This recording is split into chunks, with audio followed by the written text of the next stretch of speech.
In today's episode of our Really Good Sex Chat, we're talking with Lynton, a 45-year-old man living with quarter equina syndrome down in South Australia. Lynton is also a YouTuber, sharing his experience of becoming someone living with a disability and how it's changed his life and the ways that he's adapted. I'm looking forward to today's conversation, so let's just get into it. Welcome to A Really Good Sex Chat, a podcast aiming to open up conversations about disability and sexuality. I'm your host, Candice, Care-Unger, psychosexual therapist and specialist social worker at Care Rehab. Join us as we have frank conversations about sexuality, disability, fertility, pleasure, dating, and everything in between. This podcast is brought to you by Care Rehab and recorded on Worimi country.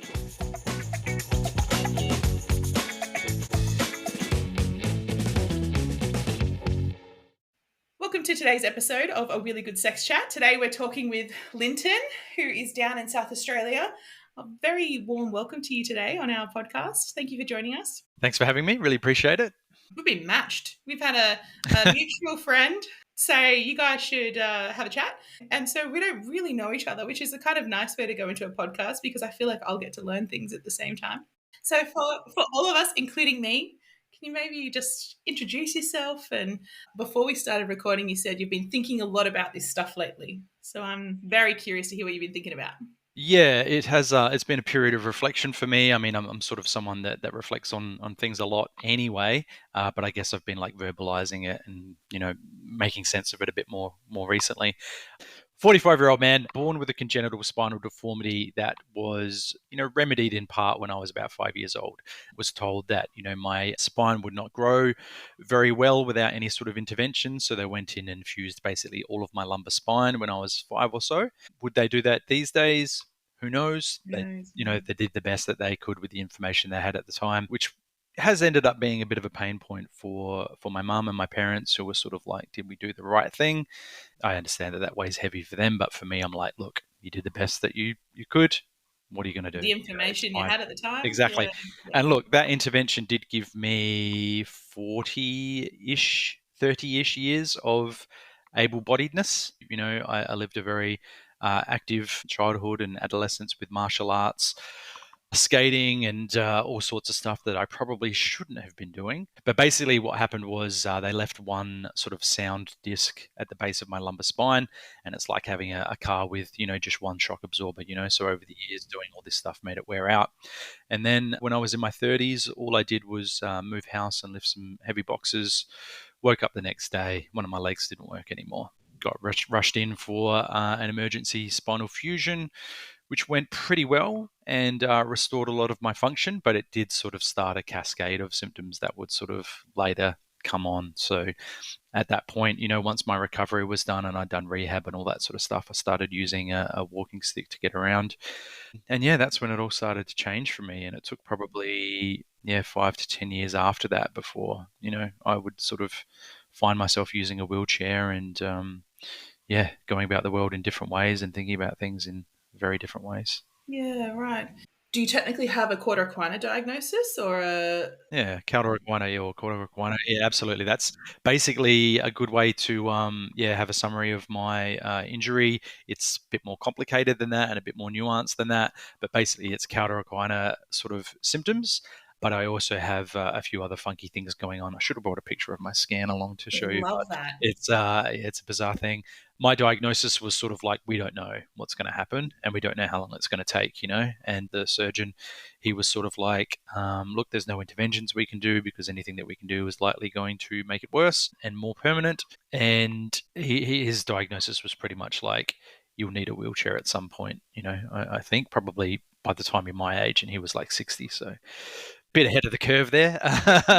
You were not in your 60s for everyone else. So yeah, that was interesting. But when he told me that, I was like, hell no, man, I'm not using a wheelchair. You know what I mean? This real prideful sort of internalized ableism sort of yucky stuff coming up. Yeah, I know where that comes from because all of my family had similar reactions, and still some of the language that they use and things that they say, it's just like, that's like a bit odd. Using the wheelchair is failing or giving up, or that if you just keep working harder, you'd be more mobile, even though it will take all of your energy and you'll have nothing left to do anything else. Exactly. Yeah. yeah, all that sort of stuff. Like I was really proud one day because my partner took me top rope climbing, and I scaled this wall using mostly my arms and mostly dragging my legs with me. And I showed my dad. I was really chuffed about it, and he's just like, "Oh, that's not a good use of your legs. You haven't got much left in them, like they're batteries or something. Like they're gonna wear out." And it's like, "Oh, okay, all right, that's where we're at." Yeah, we need to be reserving all function for something important. Which, of Yeah. course, some disabilities are like that, but for me, yeah, not quite the same thing. No.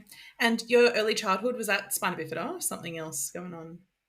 Yeah, so it's never really had a clean diagnosis like Yeah, that. okay. It's probably something to do with that or a version of it or something like that. But yeah, it's just, I was always told just some sort of congenital spinal deformity. Okay, so spinal things have been part of your whole life, really.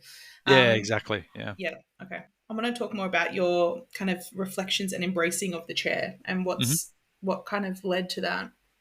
What's helped? The way that my condition went is it started out with a walking stick, then it started out with an AFO on one of my feet because I had foot drop that came on, and then I started to lose function in hamstrings, glutes, tiband, and stuff like that made it difficult to walk. So then I graduated to one forearm crutch, then two forearm crutches, and you can sort of see the story how it's going. And basically, what that did is just sort of like narrow what I could do. Like the things that I was going out and enjoying became fewer and fewer. And it got to a point where, I was largely sort of staying at home a lot. If I wanted to go out with friends, if they wanted to go to a restaurant, it was like, okay, make sure I go to the bathroom first. Drop me right near the front door. Hopefully, we've got a table right near the front door. I can sit down, I can eat, get me home, sort of thing. You know what I mean? I don't want to try and navigate and get to the bathroom. It's just too tiring and exhausting and risky and all that sort of stuff. And also just stuff like having to order groceries online. It sounds really weird, but for me, that was kind of a big one because I really enjoy my autonomy and agency. And when I sort of realized that, like, that's a convenient choice that a lot of people do, and it's brilliant that we can do that. But I'm just like, nah, man, like, I've lost the ability to do this.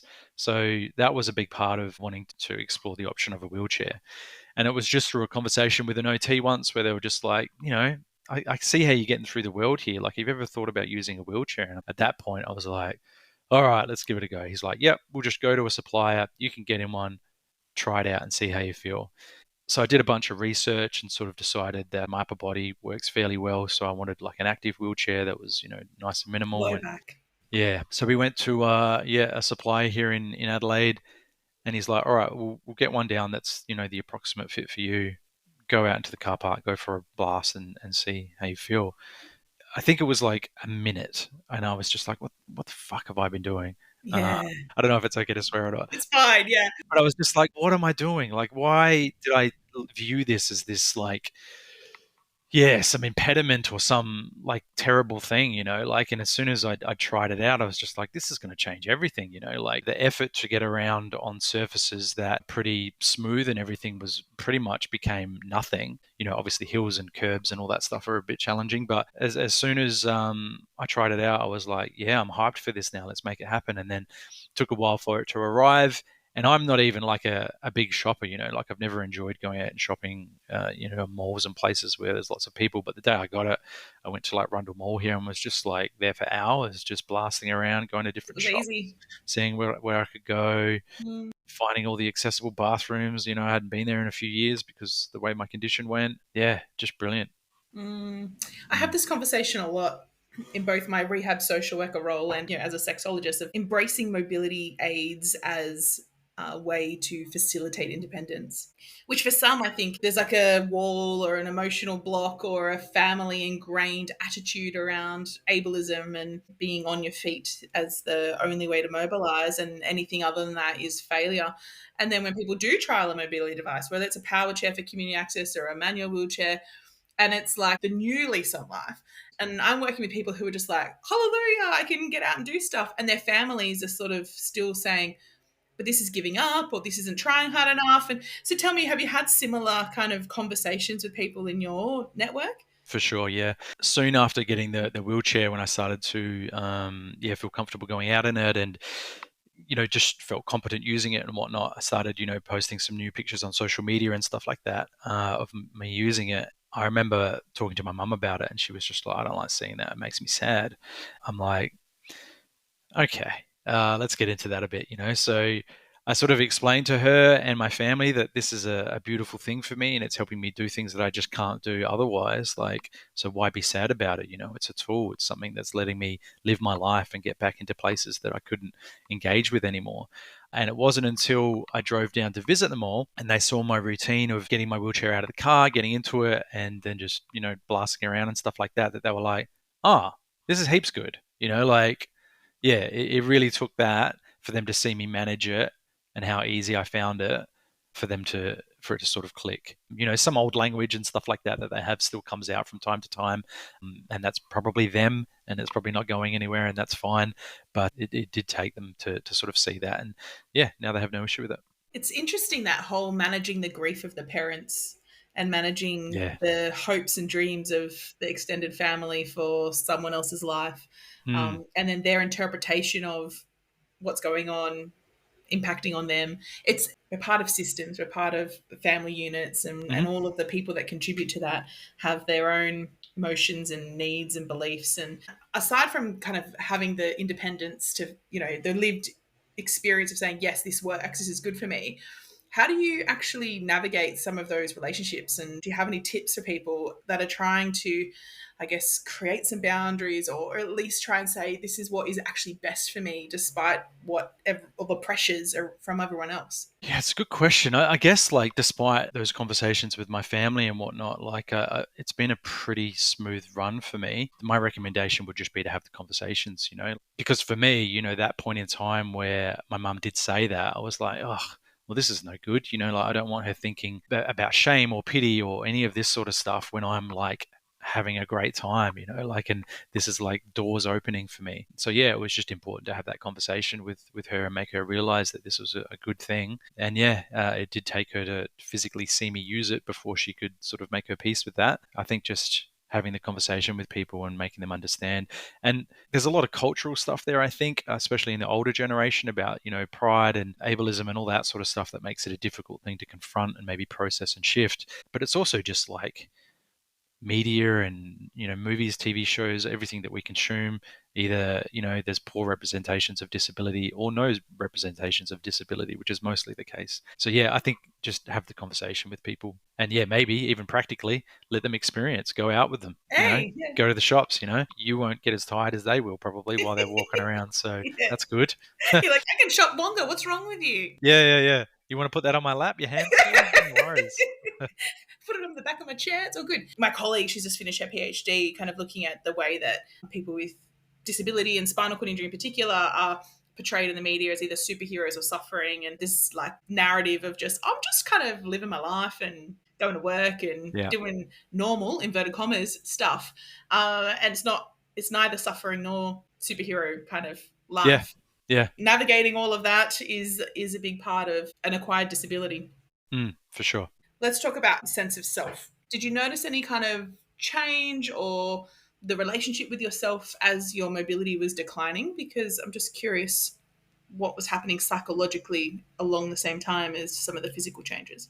Yeah, so I was seeing my psychologist throughout that change, and most of my condition seems to be relatively stable now. I don't know if I've reached sort of like the end state of what I can expect or if it's going to shift again in future. But the period of where I was seeing a lot of change was like things like, you know, I might wake up one morning and I remember distinctly a big toe that worked the day before no longer worked when I woke up one day. And so I was seeing a psychologist, and basically we had these conversations just about mourning things that I'd lost, because that's what it is, you know, like, it's a loss of function, and that represents a loss of being able to do things and all that sort of stuff. So for me, what that period was like, go to the psychologist, I'd be, you know, my disability would be at this sort of level. We would talk about it. I'd process the mourning of losing that function. 2 months later, I'd be back again because something else wasn't working. So it was this repeat process of going through these mourning phases, and each one I sort of got like, not, I don't know if better is the right word, but I guess it shifted quickly and easily with less effort and pain, I guess. But in terms of sense of self, it's not like the forefront of my identity or anything like that. I'm just a dude, and yeah, I use a wheelchair to get around. There was, I guess, a period where, yeah, I struggled with all of that stuff. And it's sort of, I did have questions about like, who am I, and what am I going to do now, and all those sorts of things. And you do have to confront that stuff, I think. It's going to come up, to varying degrees. The way that I sort of think about it for me, the identity stuff was something that I was forced to examine and re-examine over time as my condition shifted. But I never really had it give me a major wobble in terms of like, who am I and what am I going to do? But I think that's probably anchored to what my lifestyle was like anyway. I've always been a desk jockey working in offices and stuff like that. So none of that was going to change for me. The main thing that I had to process and am still processing and trying to work out is, and the way that I think about it is, you've got this map of what you can do and where you can go in the world and how you can engage with it. And when you have a physical disability or a disability that, prevents you from getting out and exploring things, parts of that map become shadowed, and there's things that you can't see anymore, or you don't think about them anymore because you can't do them. You just can't access them anymore. And getting the wheelchair for me lit a lot of that stuff back up. But there's still parts of it that are like in shadow for me, like hiking and all that sort of stuff, like trails and stuff like that. Those sorts of things are still very difficult and at times impossible. There are other things that I'm trying to procure that can get me back out into those sorts of places, and that's going to light up that part of the map for me again. So that's sort of how I think about it. Yeah. I work with a number of people who have, a motor vehicle accident, road trauma. Accident is the day in which disability is acquired. Very different Exactly. So psychological that's trajectory, right? for So sure. it's like normal, inverted commas, day as I know my life, and then tragedy comes out of nowhere, usually in a traumatic kind of way. That's right. And then I have the other group who have a much more similar trajectory to what you're talking about, something that deteriorates with time. And that group, they don't end up in a hospital wrapped around with a discharge plan and all the equipment and set up and taught Hmm. how to use carers and a carer package. And like there's a lot of education that happens when people go into hospital and spend 4, 5, 6, 12 months learning how to live with their injury. Hmm. And then the group who have a trajectory of things getting worse, the mourning, the grieving, the grief of things constantly changing. Also, the systems aren't catching up at the right speed. So it can take people Yeah, a it's a long good time to get point. equipment. So people sort of struggle well longer than what, health professionals would say people should be struggling. And that's what I kind of heard there when you were saying like you're doing That's what I really did. minimizing life, really trying to manage your energy. And then someone says, well, how about a mobility device? And you think, whoa, hallelujah, all this space. And so your relationship with the wheelchair is totally different because it has opened things back up again, as opposed to motor vehicle accident, wheelchair. Yeah, that's so true. And it's nothing but grief and it's nothing but That's right. kind of sadness associated Yeah. with it. And I wonder if that aspect of identity, sorry, I didn't mean to cut you off there, No, please. is something that is different for that experience as well. Like Yeah. someone like me who's microdosing disability over time as opposed to having it all at once. You know what I mean? Like, Such a good way to describe it. Microdosing disability over time and making modifications in your mindset over time, mm, which then means that when something like a wheelchair is offered, it opens up the world. And so then people around you are like, well, that's not how I interpreted. That's not the story we get on TV or how we understand people to accept disability. So mm, I think that's probably a very unique difference between people who have degenerative or acquired disability over a long time. The other thing we often say in rehab is that, day one is the worst it's ever going to be. It's just going to get better from here. People are going to learn how to do more and more and more.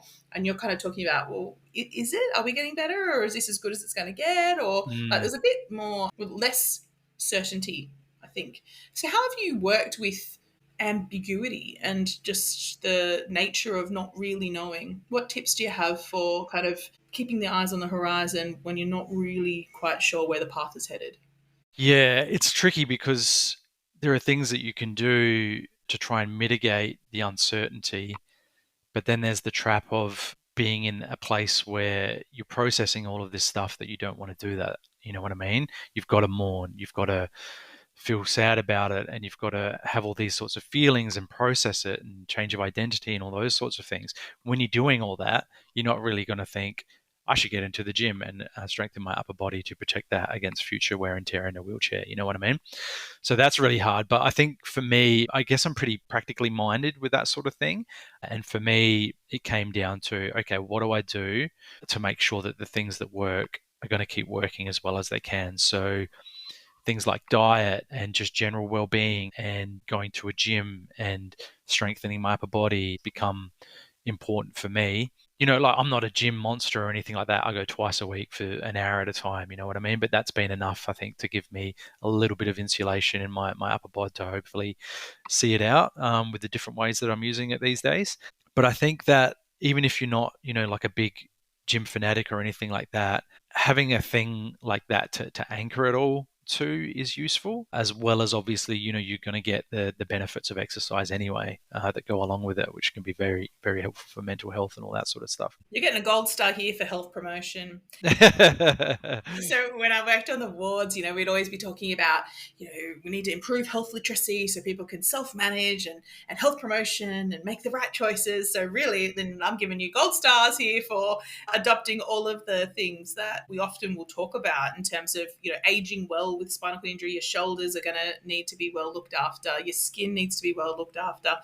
And you're doing all of the things that, because it's hard to balance that, hey, like with life. Yeah, for sure. Your capacity for pretty much everything is going to be reduced. Like that's just the way it goes. Stress and all of those things are, you're going to have a shorter fuse and less resilience for all those sorts of things. So yeah, you just got to do the stuff that helps you make the best of what's left. And I don't mean for that to sound like sad or anything like that, but it's just, yeah, some days, are harder than others. There might be things that you just can't do, and it can be frustrating. And because you've been through a traumatic experience, your resilience to all of this stuff is probably reduced.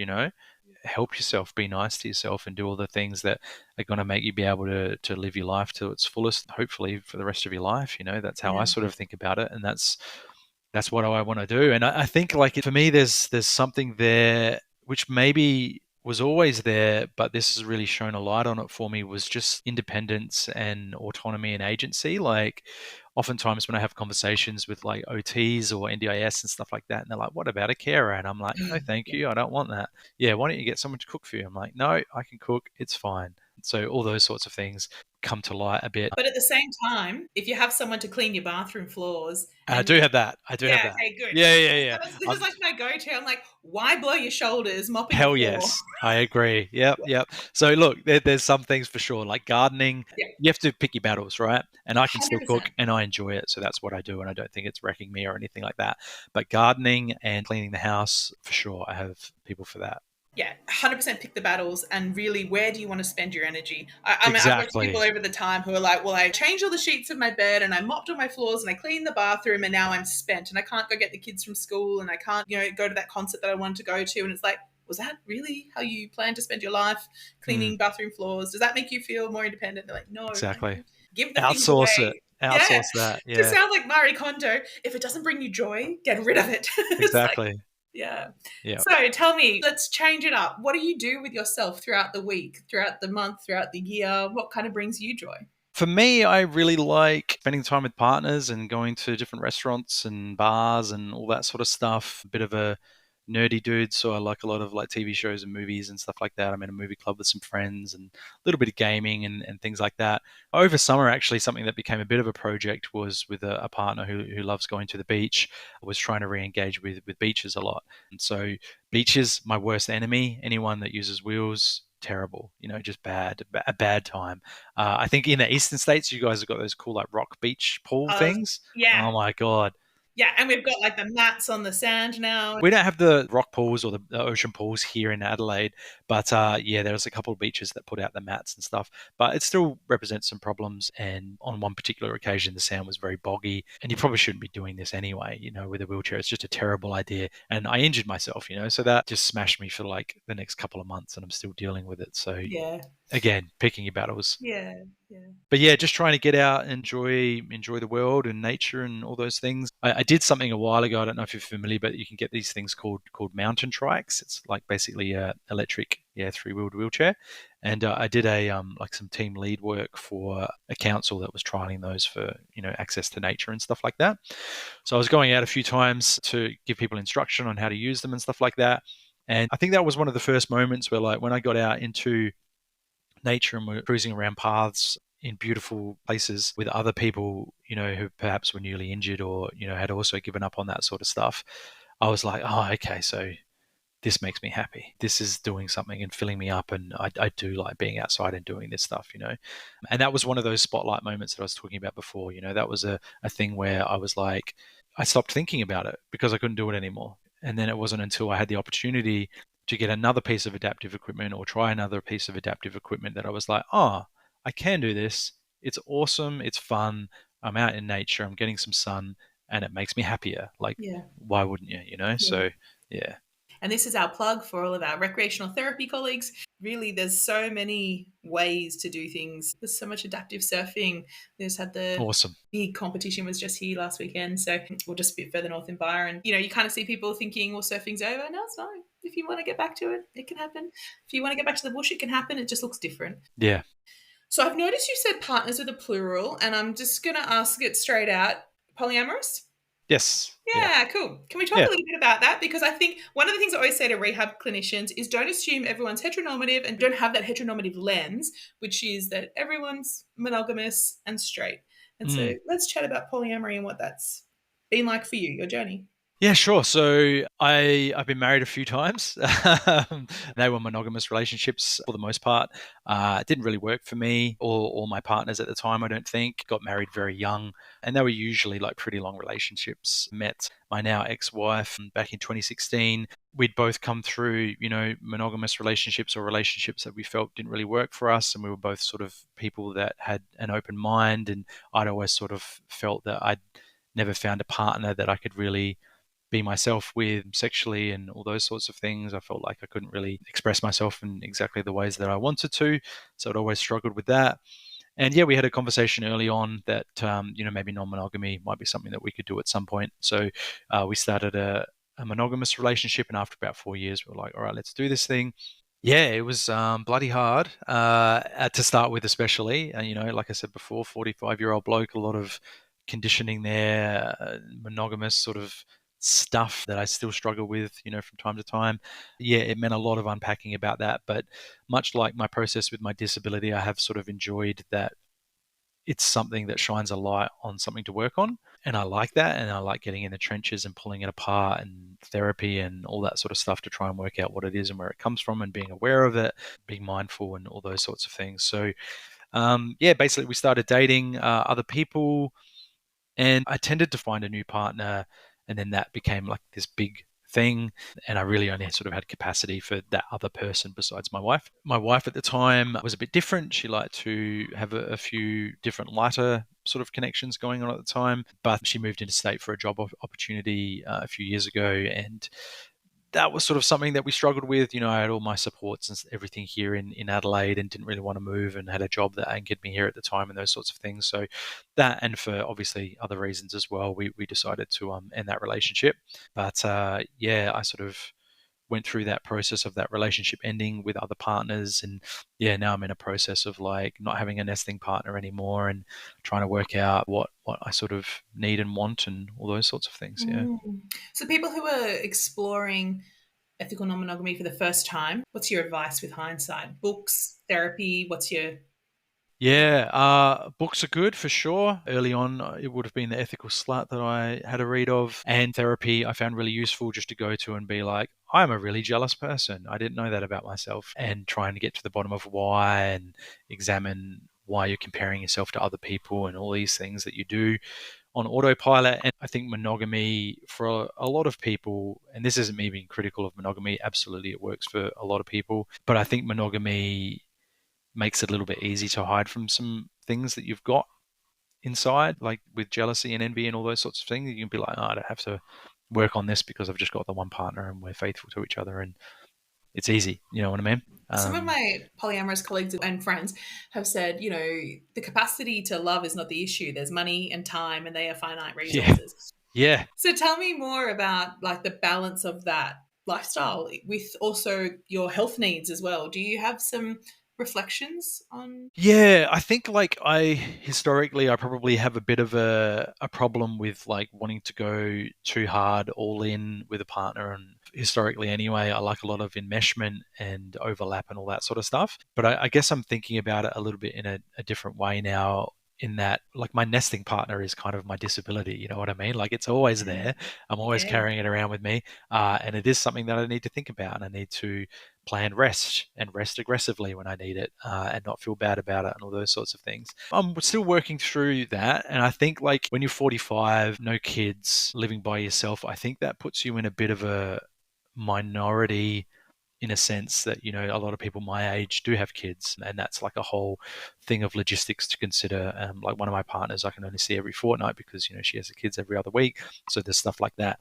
And I'm just like, okay, so do I try and meet multiple people that have their kids on alternating weeks, and then that's going to work and be very neat. But yeah, one of my partners is a bit younger than me, and she doesn't have kids, very busy with work and things like that though, so they're sort of like the two connections that I have at the moment. I think early on with one of the connections, or Claire, because she does have that time, I was just like, oh, I want everything, I want all the time, sort of thing. She didn't really have the same mindset about that, so I've been examining that a lot and remembering that I'm my own person and I've got to have things that I like to do, and that independent of her. And I tend to like lose that a little bit in relationships, especially when there's NRE flying around and all that sort of stuff. And now I think I'm in a better place where I'm just like, okay, I'm going to do my stuff, get back into my photography and start a YouTube channel. And I just got some funding approved for a adaptive mountain bike, so that's something that yeah, I'm cool. exploring. Yeah, in a few months' time, so I'm very excited about that. Yeah, you just dropped a acronym then of new relationship energy. Yes. Do you get the same with like new equipment energy? Like you were just talking before about, oh, Yeah. now I can go bike riding. Now I can do, yeah. Yeah, yeah. So I got a call from my NDIS planner yesterday giving me the nod that the mountain bike thing is going to happen. It's going to take like 3+ months to get it. I want to go helmet shopping tomorrow, Yeah, like, which doesn't make any sense, but that's what I want to do. And yeah. yeah, I think I will be like that. I think I'll absolutely smash it, when I first get it, and explore it, see what works for me and all those sorts of things. Yeah. For folks who maybe don't know a huge amount about the community, or maybe have watched a show here or there but don't really know anyone like in Mm. real life, how have you kind of integrated into the community as an accessible community? There's a Facebook group here in Adelaide. There's a dating one, and there's just a normal one just for like hangouts and sharing memes and whatnot.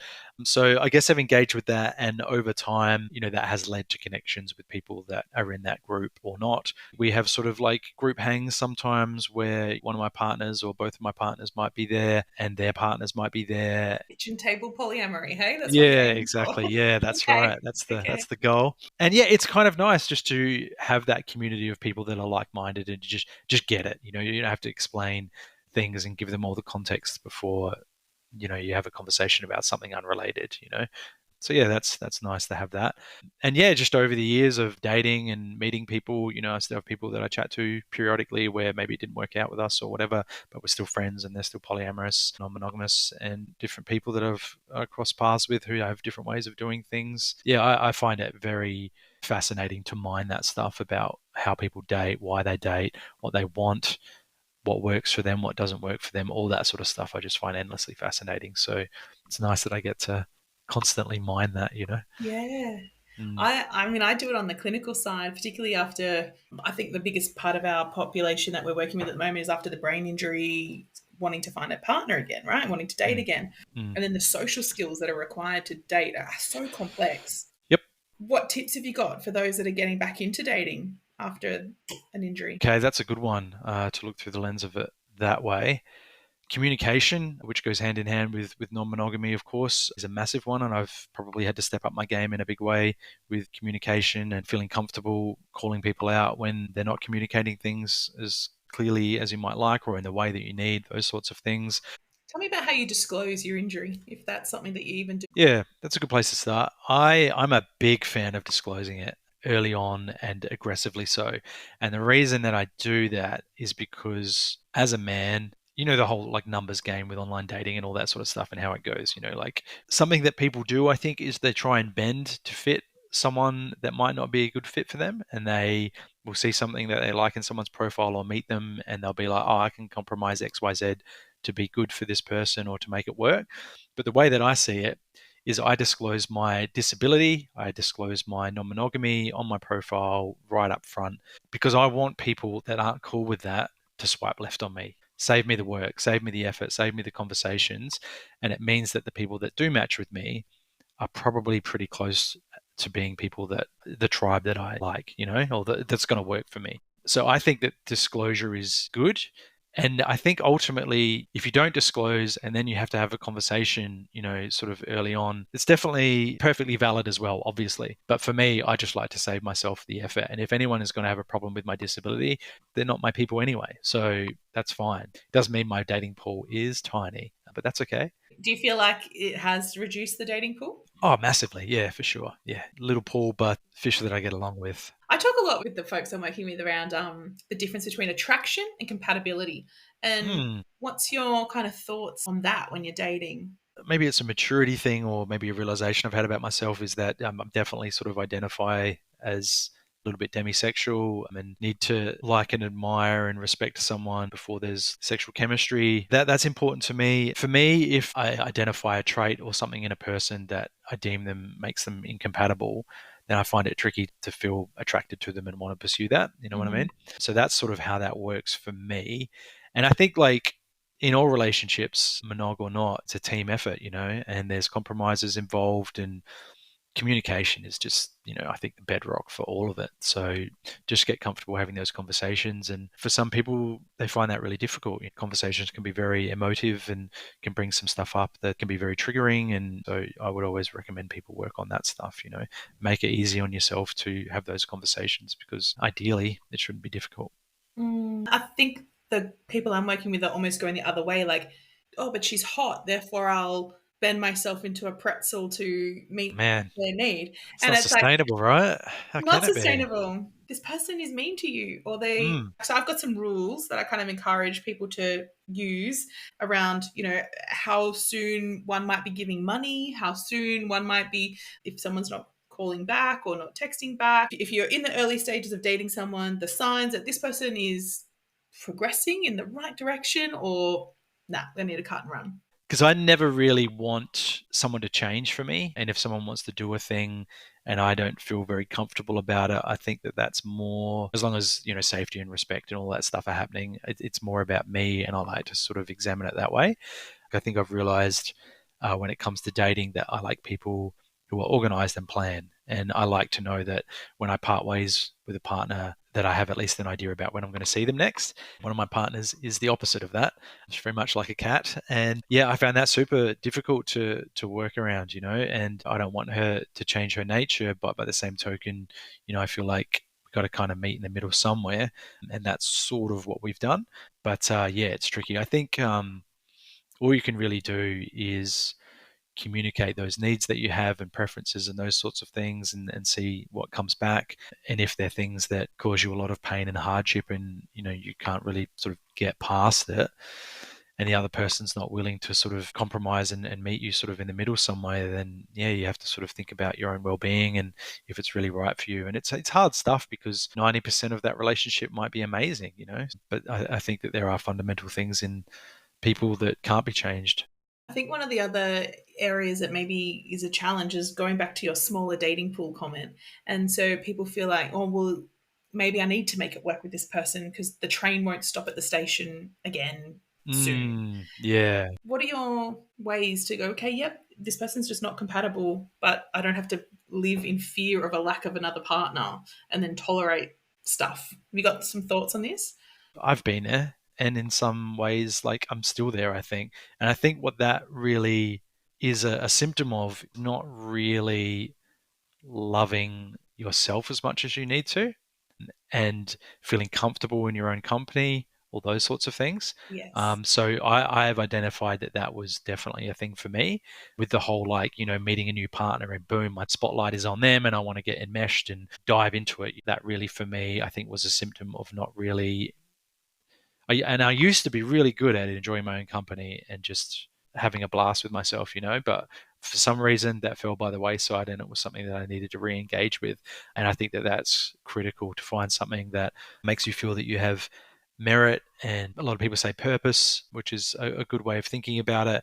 And I would always add the caveat to that, that purpose doesn't need to be work. Of course. Yeah. For sure, find something outside of work or whatever lights you up, even if that's, having a cup of tea with a blanket on and reading a book, like Yeah. if you like it, just lean into it, man. Just do it. Yeah, there's the difference between wanting a partner and needing a partner. Correct. And when I'm doing my dating kind of work with people, and we're talking about the connections rather than the consumption. So how do you know that you're being consumed by somebody else? And then in that, losing yourself. And I think like the injury can sometimes trigger anxiety for people around, their value, worth, Yep, dateability.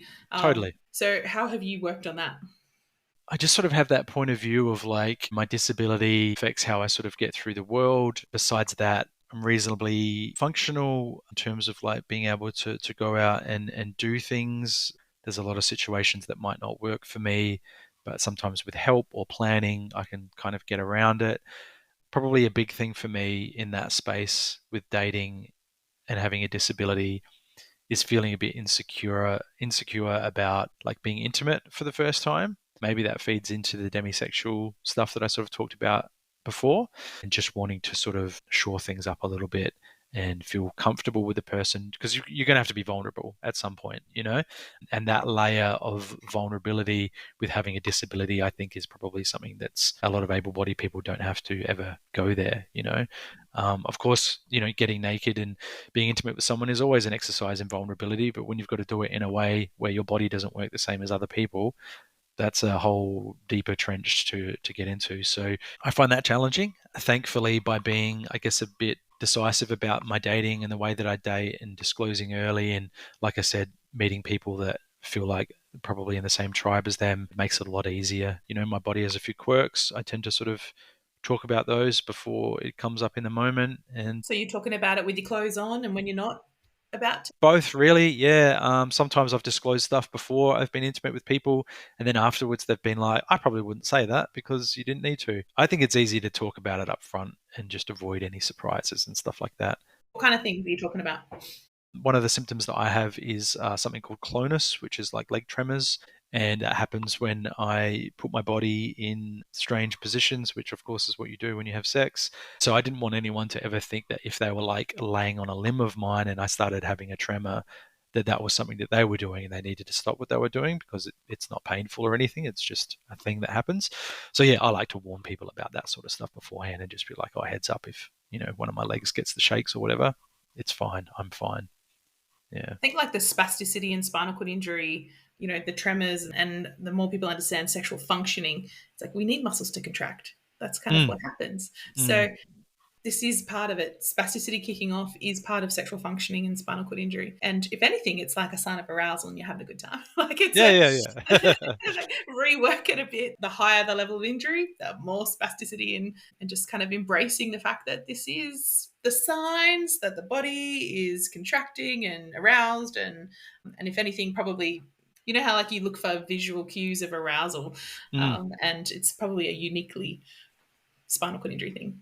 Yeah. Just on that, and it's to do with that process of disclosing and talking about sex and all those sorts of things loosely, and the demisexual nature, and taking time and all those sorts of things that I was talking about before. But one of my partners at the moment, she sort of let me know early on that she identifies as being in some ways perhaps a little bit asexual, and that it's going to take her a bit of time before we would be intimate. And I'd never really experienced that before. Like for me historically it was like, oh, it's day 3, it's time to have sex, you know what I mean? It was really interesting for me. It really changed how that relationship felt, and it sort of slowed down a lot of the falling head over heels and all those sorts of things. It made it, again, microdosing, but it's been really beautiful because it's an amazing relationship, and it meant that I had a lot more time to disclose all of this stuff, build up attraction that wasn't just purely physical based on the person themselves. And all of that stuff made it such a nice playground to explore each other in non-sexually.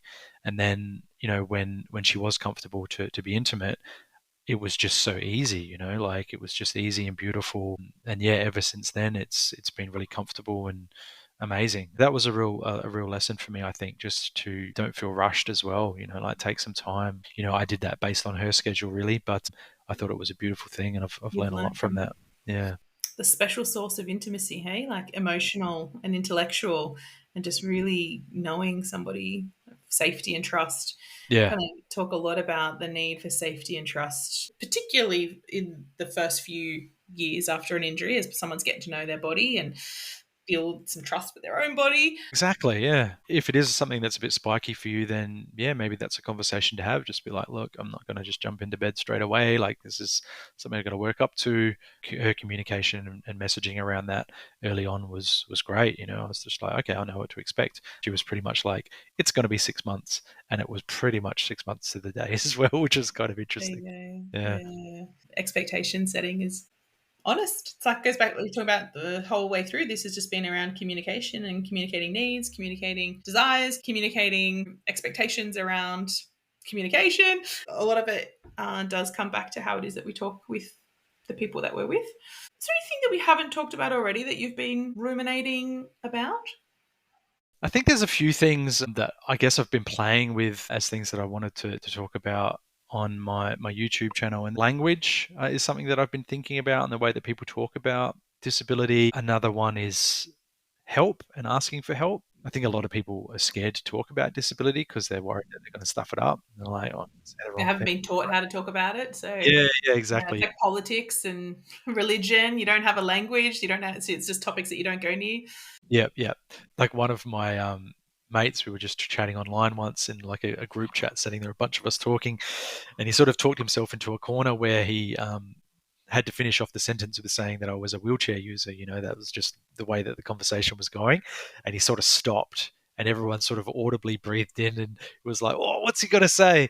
And then he came out with wheelchair bound, and we were just like, "No, that's not the right one." Like there's so many things he could have said, but that's not the one. Unless it's like shibari infused, you're not Yeah, really yeah, bound. that's right. Yeah, exactly. Yeah. I think it's important to remember that that's fine. Like we just had a chat about it. And I was like, look, that's not the language that I prefer to use. I'm just a wheelchair user, as is anyone that has a wheelchair, really.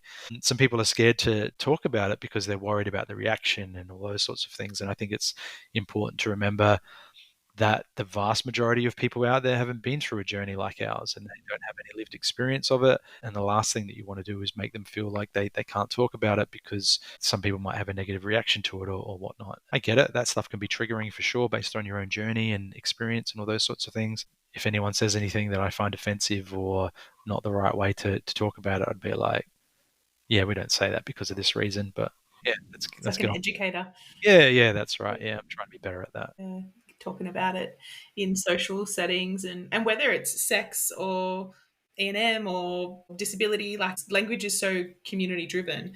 There'll be some people that are more familiar with language and others who are still on a learning curve, and we just want to, I guess, invite in folks on that learning curve. So yeah, language is a huge one. For I think sure. the other thing that when you were talking about dating and image and identity is around how it is that we help people recognize and realize how lovable and capable they are. I mean, this kind of helps people from dating the people who really are not a good fit and feeling like they have to hold on when it's not a good relationship. What are the types of tips or advice you'd have for kind of really building that lovable and capable mentality that's not enmeshed in ableist type things? So what if you do need help? The way that society has kind of put that capitalist lens on what makes somebody valuable. What are your tips on being lovable and capable? Yeah, I mean, there's always going to be stuff that you can do that adds value to something. Could be being there for a friend and offering, support in language and things like that when they're going through a hard thing, or helping someone out with a project if, you've got some advice that you can give based on your own experience. So someone always has some inherent value to offer. I think that ties in neatly with the whole purpose and self-value and all those sorts of things. I think they go together quite well. Being able to contribute, give back to people, and there's plenty that you can do, whether it's physical or not. What helps you feel lovable? Yeah, being helpful, I think. staying in touch with people and messaging and just finding out how people's days are going, sharing bits of your life and stuff like that. Like one of my partners, like I was sending her selfies and she's like, "What are these for?" And I'm like, "Oh, I thought that this is a thing that people do, right?" And she's like, "Okay," and she like started getting into it, and yeah, so that's a bit of a funny thing now that we share. But at first she was like, "I don't know what the purpose of this is." Staying connected and updated with people's lives and all those sorts of things feels good in a relationship. I like to do nice things for people, whether it's cook them a nice meal or give them a massage or a foot rub or something like that. That all feels good. Take a nice photo of them, stuff like that that I can still do. Share time, share space, time where you're together, but you might be reading books or something like that. All of that stuff is nice stuff. I've had so many partners the last 12 months, maybe because I'm paying attention to it, say that they feel like their partner has become more attentive and Oh yeah, a better listener that's since good. their injuries. They're like, just Ah, a bit more patient and a bit more present and a bit more. And I'm like, hey, here we go. Like, these are the ways in which, people can really show up for somebody else. It's like, showing up's a great way to put it. Yeah, yeah. tell me all about your day. Here is my attention. I'm not distracted by my phone or my fact that I'm running out the door, and I asked it, but I didn't really want to answer. Mm. Yeah, the way that we show up for people and being attentive is, I think, a bit of a superpower that gets underestimated. For sure, yeah. And I think with the non-monogamy, like because people have differing schedules and you're not catching up as often as you would as if you had like a nesting partner, I tend to find that the time that you do make for someone else then or that they make for you is dedicated to that, which is really nice and feels really rich. So with my own struggles with enmeshment and wanting to be with someone like a lot and all those sorts of things, it means that, when you do spend time together, there's probably a bit more life admin and stuff, drudgery that, you need to do sometimes when they're there. And yeah, the really nice thing of just catching up, when you make time for it, is that it's just couple time, like It's it's a intentional. really nice thing. It's intentional. Yeah, it's the best way to put it. Well, it has been lovely to talk to you today. I'm going to wrap us up, but where can people find you, your YouTube channel? So being Lynton, if you look that up on the internet, Lynton. Yeah, I think I've got like 5 or 6 videos up there at the moment. It's all been pretty practical stuff so far, but like I said, I've been thinking about language and those sorts of things. And yeah, a bit of a spoiler, but with the approval of that adaptive mountain bike, that's something that I would have wanted to explore with this channel. So I'm grateful that that's all going to happen. So we'll stay tuned for your hectic riding through the bush videos to come, and we'll watch you saying, Yeah. "Don't break another bone." Uh, it's been lovely to chat. Thank you so much for joining us today. Thanks, And Candice. It until was next great to meet time, you. see you later. Yeah, cheers. Thanks. Bye. I just want to say a huge thank you to Lynton for his time today and for sharing his wisdom and lessons learned along the years. What a great chat that was, really just talking about his entry into ethical non monogamy, his exploration of himself in the context of an acquired disability that has had a number of years to evolve and change, and even just sort of reflecting on the micro dosing of getting used to disability. I really just want to have a shout out to him to say thank you for his time today. And for anyone who enjoyed this podcast, I encourage you to share it with a friend or to jump on Spotify and like it so that way others can find it too. And until next time, thanks.